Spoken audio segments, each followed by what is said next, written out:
की बात है, गर्मियों के दिन थे। गौतम बुद्ध अपने कुछ शिष्यों के साथ एक गांव से दूसरे गांव की ओर जा रहे थे।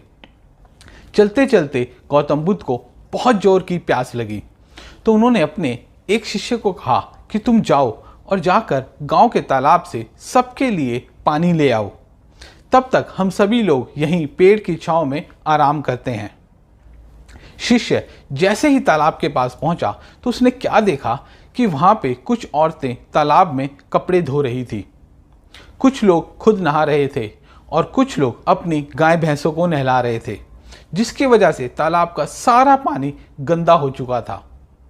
शिष्य ने सोचा कि मैं ये गंदा पानी गुरुजी के लिए कैसे ले जा सकता हूँ, और वो वहाँ से खाली हाथी वापस लौट गया और उसने जाकर गौतम बुद्ध को सारी बात बताई। उस शिष्य की बात सुनकर बाकी सभी शिष्य बोलने लगे कि हमें यहाँ से चलना चाहिए, हम कहीं और जाकर पानी पी लेंगे। गौतम बुद्ध ने सबको शांत होने को कहा और कहा कि हम थोड़ी देर यहीं आराम करते हैं, फिर चलेंगे।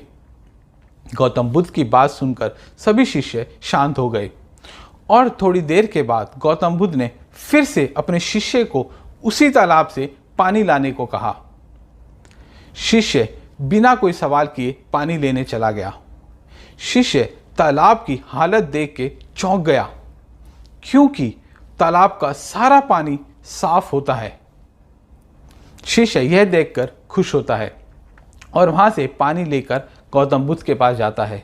सभी लोग पानी पी के अपनी अपनी प्यास बुझाते हैं, लेकिन सबके मन में एक सवाल होता है कि आखिरकार ये चमत्कार कैसे हुआ। तालाब का पानी तो बहुत गंदा था। उन्हें लगता है कि ये महात्मा बुद्ध की शक्ति है, ये उनका ही कोई चमत्कार है। एक शिष्य से रहा नहीं जाता और वो गौतम बुद्ध से ये पूछ लेता है कि आपने ये चमत्कार कैसे किया।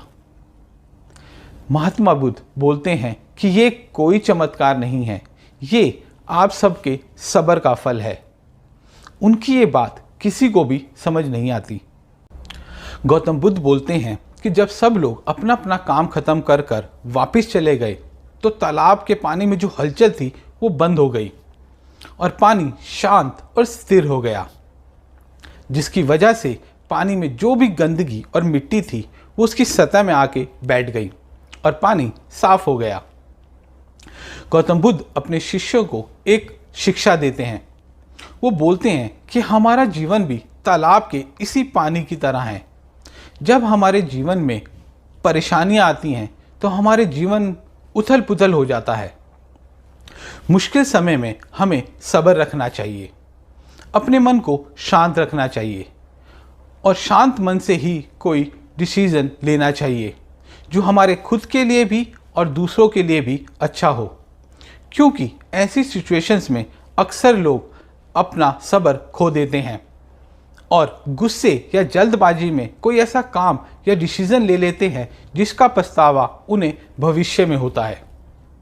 तो दोस्तों, कैसी लगी आपको ये कहानी मुझे कमेंट सेक्शन में ज़रूर बताएं।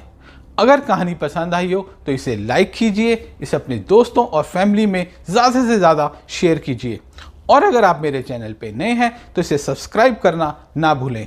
अगले रविवार फिर मिलते हैं एक नई कहानी के साथ। तब तक खुश रहें, मुस्कुराते रहें।